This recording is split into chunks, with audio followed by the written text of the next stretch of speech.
Well, hello everybody! Welcome back to G-Bear's Off-Grid Ways. Yeah, it's a windy day out here.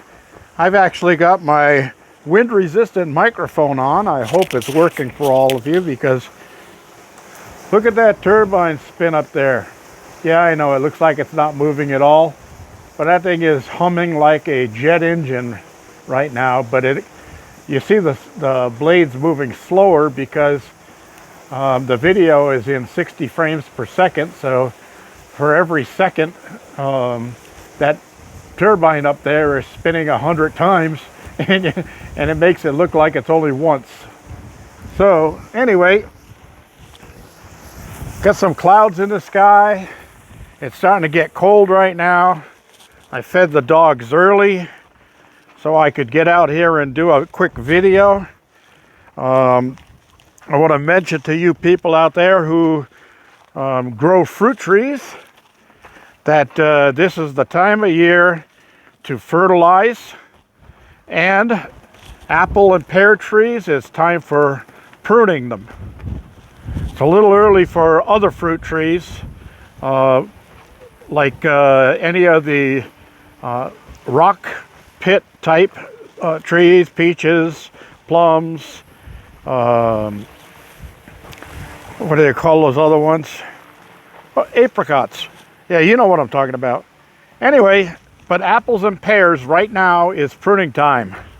So let's head over here and I'll give you a quick lowdown of pruning apples or pear trees.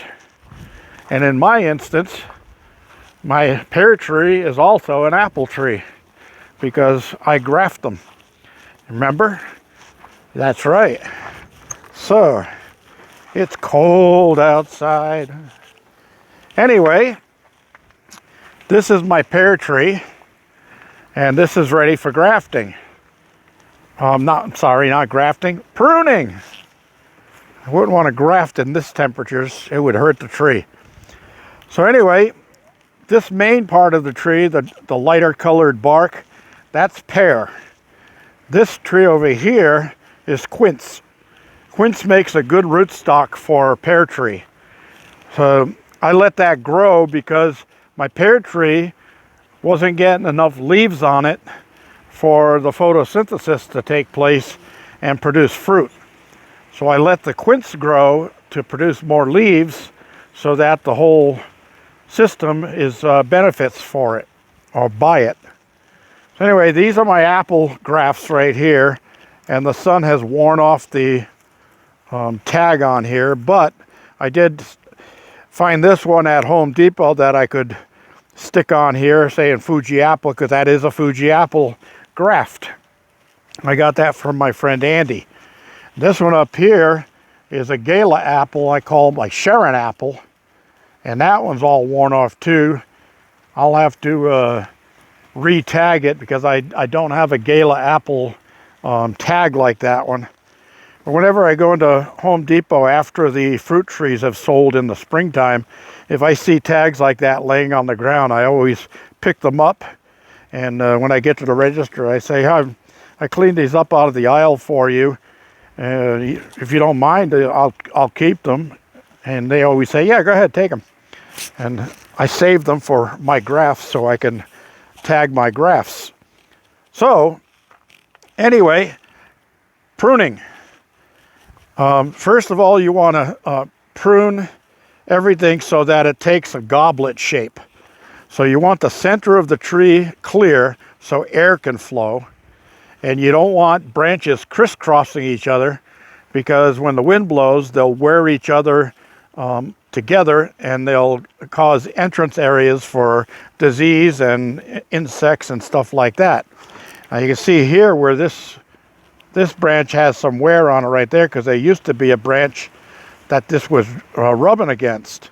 So I got rid of that branch, and now this one's starting to heal a little bit.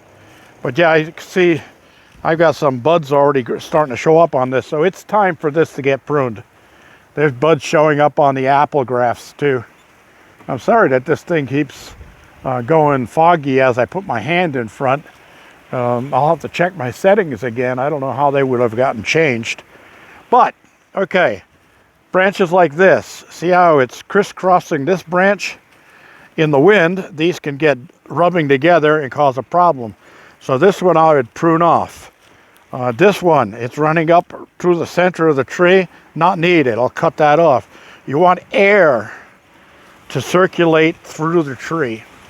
You want to be able to let oxygen in there so that you get better progress. Now this branch on my pear tree is getting too close to this branch on the quince tree, so that branch will come off too. And this one, that one up there, this one down here, those are all quince branches. And then this one is a quince branch coming off of the rootstock. I left this on because I'm thinking that I might do is cut it down low and graft another apple into that branch that's coming up, because that's pretty healthy. That'll give it a little kickstart. All right, so this is my apricot tree. And see, it's in total dormancy here. It's not a good time to prune these type of trees because they're in their full dormancy. They're in a weakened state, and you don't want to weaken them anymore. So this one I'll wait a little while longer until all signs of frost and freezing are gone, and then it'll get its pruning. My grapevine, I can start pruning on this, and it needs it. It's got a lot of crisscrossed canes on it, and yeah, they don't call these branches, they call them canes. But yeah, there's a lot of crisscross canes on here, some old stuff on here. I remember, that's another thing I forgot to mention on your fruit trees, is dead branches, anything that's dead, cut it off. You don't need it. All right, so this apple tree is also ready for grafting. I'm sorry, I keep saying grafting because I really want to get to grafting this year. But you see how this one coming up through the middle? It's rubbing against this branch. It's real close to this one. Then I got this one rubbing over here. So those branches have to be trimmed off. This one is got to be trimmed off. And what I'm going to do is I've got to mark these as to which apple they are and wrap them in plastic wrap, or for some of you old timers, saran wrap.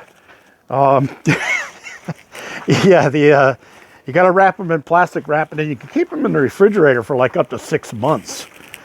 But I'll put them in the refrigerator because it's really not a good time right now with the frost, the freezing temperatures and that stuff, to be doing any grafting. So I'll give it probably into February, and then I'll start looking at grafting. But yeah, got plenty of apples stuff on there. And then this is my grown from seed Fuji apple, and it's just starting to show some budding on the branches. So I'll be cutting this down a little bit lower and grafting into it. And when I do cut it down lower, one of the things I like to do is count 3 buds. So I got 1, 2, 3. So I would cut it here. Okay. And then this bud and this bud will actually start growing branches out. So it'll split and grow a branch out of that. And I can get 2 branches going instead of just 1. But I'm going to do that down lower. So I'll be cutting this one in 3 to 6 buds each, and get 2 clippings off of there, and then I'll graft these onto one of my other trees.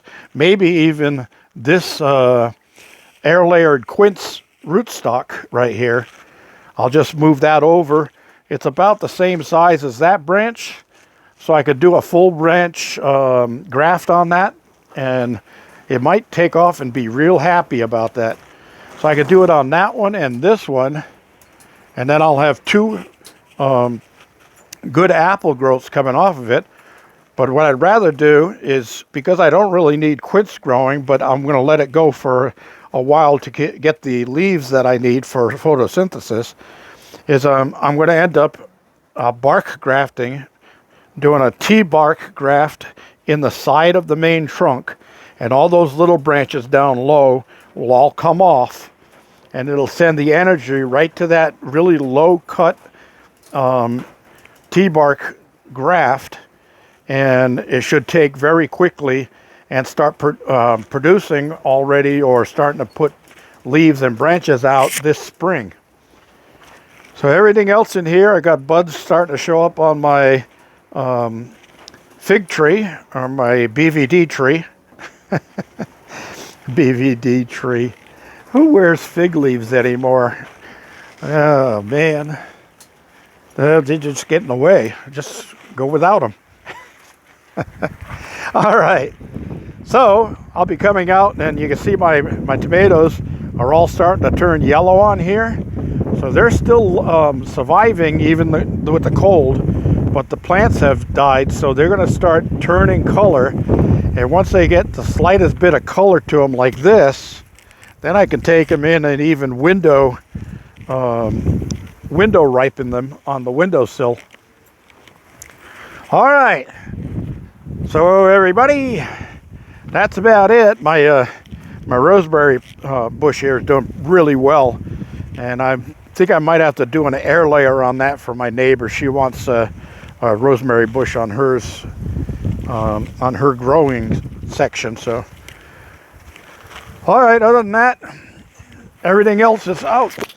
Just cut my head on a tie string. Oh, look at this! Where I cut off the main cabbage growth, I've got new growth growing out of it. I see that on a few of them around here. So a few of the different plants. Uh-oh, I got another broccoli flower to pick. Cool.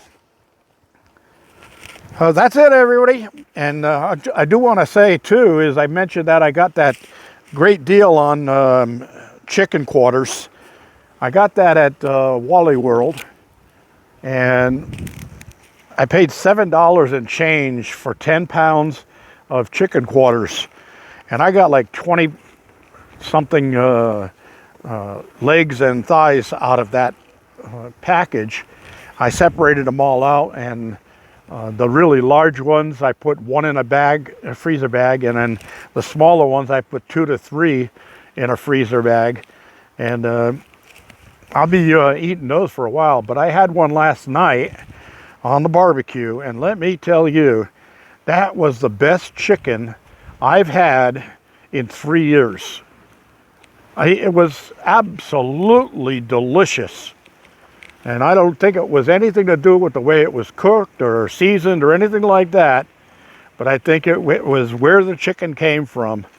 And it definitely wasn't any of that phony fake chicken that they're talking about starting to try to sell us people. Anyway, looks like the dogs are done with their supper. They've had their chew treats. I'm going to head inside and upload this video and make my supper. This is G Bear signing off.